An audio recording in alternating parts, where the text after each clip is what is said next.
شوفوا مع بعضنا كيفاش نعملوا الحريرة المغربية على تونيزيان. لي زانغريديون اللي نسحقوا لهم هما البصل، الطماطم الخضراء، كلافز، معدنوس، ثوم وزنجبيل. لي زانغريديون اكزاكت تلقاوهم تحت الفيديو. لحم بقري ولا علوش مقصوص ان كوب، عدس، دويدة، طماطم معجونة وفرينة. هما المغاربة يحطوا لها القراع والحمص، اما انا ما نستعملهمش وما ناكلهمش وما نحبهمش. دونك اللفاحات هما ملح، فلفل اكحل، كركم، فلفل زينة وتابل مفوح، واهم انغريديون في السبايسز هو القرفة. الطريقة سهلة مهلة، وهي ناخدو الميكسور متاعنا نحطو فيه الخضرة الكل. حطيت هنا البصل، حطيت المعدنوس، الكلافز باش نزيد الطماطم، باش نحط الثوم والزنجبيل و دون لو ميكسور. كيف باش نحط في الميكسور لازم نحط لتر ماء، ومن بعد مع الخضرة كي تتخلط وتترحى وتسيب الجو نتاعها يتولي عندي لتر ونص نتاع ماء، ومن بعد باش نزيد عليهم لتر ونص اخرى، خاطر اون فيت الحريرة الماء يتحط فيها مره واحده، ما نقعدوش معناتها نمرقوا فيها ونزيدوا كل مره شويه. دونك الماء باش نحطوه من الاول، هذاك هو باش يقعد فيها وباش يقعد ينقص بشويه حتى تولي الكونسيستانس اللي حاجتنا بها. دونك هنا نشوف الخضره نتاعي ترحات، نصبها في الطنجره. تري امبورطون زيد الطنجره تكون ما تلصقش معناها الماكله ما تشدش، على خاطر باش نزيدو الفارينه، باش نزيدو الزويده، دونك ما حبوش تلصق لنا.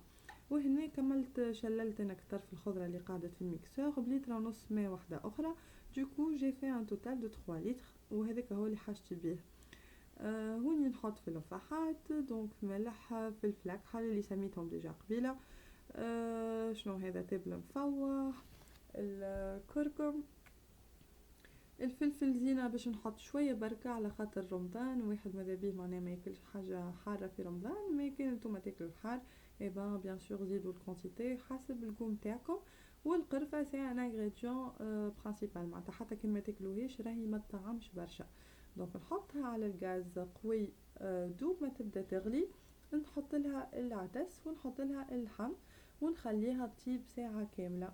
لكن اون فوا غليت ما نخليش الغاز قوي على الاخر، نولي نقص فيه او مويان.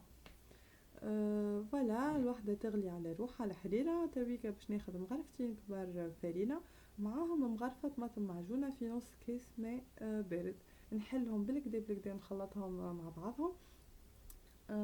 انا هنا باش نحط مغرفه ونص طماطم على خاطر الطماطم تاعنا ماهيش حمرا برشا، دونك ما في تونس يعني نتصور مغرفه تكفي بالكدا. دونك نحل هذوكم بالكدا نحاول ما نخليش لا كعبر لا حتى شيء، ومن بعد ما تتعدى الساعه سي تري امبورطون نصبوهم معناها بشويه ونخلطوا او ميم طون، نصبوا الفرينه هذيك الخليط نتاعنا ونحركوا او ميم طون حتى لين معناتها تثقل شويه بيان سور بيسكو فما الفرينه تولي a little bit thicker. فوالا une fois c'est fait نخليوها تزيد تطيب بوندون 45 مينوت، مي افون ما نغطيو عليها نزيدو عليها الدويده ونحركوها بالكدا باش ما تلصقش من اللوطه خاطر الدويده عجين فينالمون. دونك فوالا هذيك هي طريقه سهله مهله للحريره. وهوني الحريره نتاعي حضرت، الي فريمون ديليسيوز، ننصحكم تجربوها الكلكم. وكما تشوفوا الكونسيستانس ماهيش كلي تبدا ثقيله ومي كريموز وجاريه شويه تحفونه حاسيلو. ان شاء الله تكون الفيديو عجبتكم وان شاء الله ابيانتو.